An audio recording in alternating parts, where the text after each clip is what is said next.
by wind is more common among the plants in which abiotic pollinators are used. That means wind is more common compared to the water, and wind pollination is required whenever it is required, then the pollen grains need to be light. So this paragraph gives you the adaptation of those plants in which the wind is the agent for pollination. So the first adaptation is that the pollen grains are supposed to be light, and they have to be non-sticky so that they can easily be transferred or transported in the wind currents. They often possess exposed stamen. Exposed means that something is protruding outside so that it is more easily dispersed into the wind currents. And then the stigma should be large and feathery, and it should be sticky in nature so it can easily trap more number of pollen grains. The wind pollinating flowers have a single ovule. Another adaptation, single ovule in each ovary, and numerous flowers are packed together to form inflorescence. If a familiar example is the corn, so this comes a lot in the board exam for 1 mark. It can come even in the MCQ questions now, that a corn cob is and that the tassel which we see is nothing but the stigma and the style which wave in the wind to trap the pollen grain. Wind pollination is quite common in grasses. So in the grass family, Poaceae family, wind pollination is very common. And remember that because large number of pollen grains are going to be wasted, so the number of pollen grains are more compared to the number of ovule, and in this case it has been reduced to just 1 ovule per ovary. Now the next type of abiotic agent pollination is the water.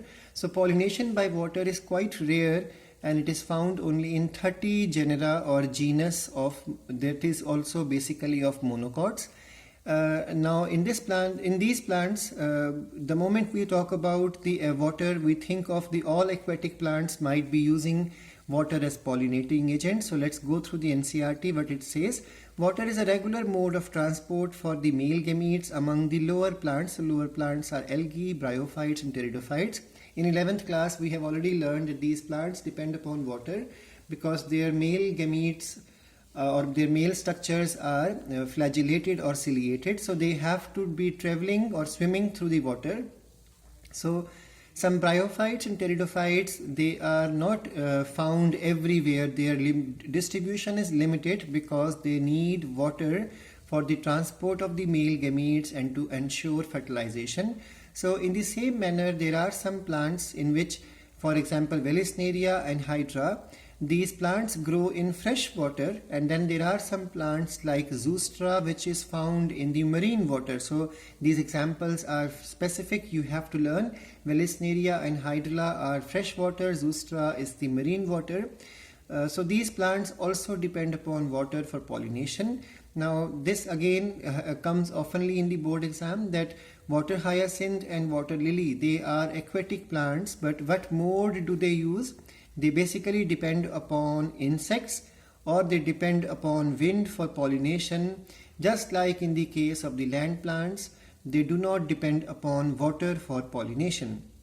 Now in Vallisneria, the female flowers reach to the surface of the water by long stalks. So their stalks or pedicels are long, so they reach up to the surface of the water, and male flowers or pollen grains are released on the surface of water, and they are carried passively by the water currents, and finally they come in contact with the female flower and that means the stigma.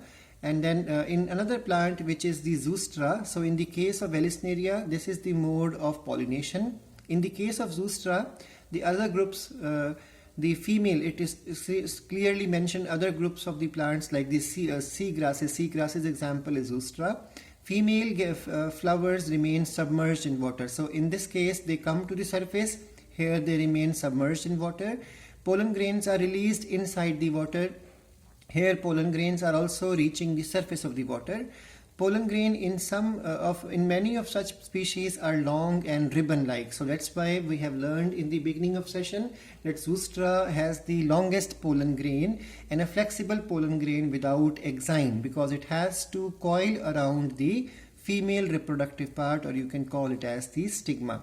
So it is ribbon-like and it is carried passively in the water. Some of them will reach the stigma and cause pollination. So this is how the pollination in Vallisneria or Hydra hydrilla is different from that of the zoostra, or you can say the freshwater plants and then the marine water plants, they have different mode of pollination. Though they are using water, the way their structures meet each other is different. Here everything is on the surface of water, here everything is under the surface of water or immersed in or submerged in water. Now this point comes oftenly in the exam.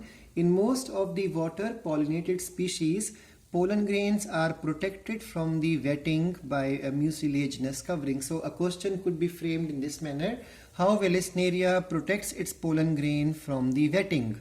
So the answer is mucilaginous covering, or they may change the name to zoostra, or it could be hydrilla, but the answer is going to remain same, that in these plants every portion of their body is covered with mucilaginous covering, which provides protection against the decaying property of water. We all know water, if something stays submerged in water for a long time, it starts getting decayed. So decaying property of water is resisted with the help of the mucilaginous covering found in these plants.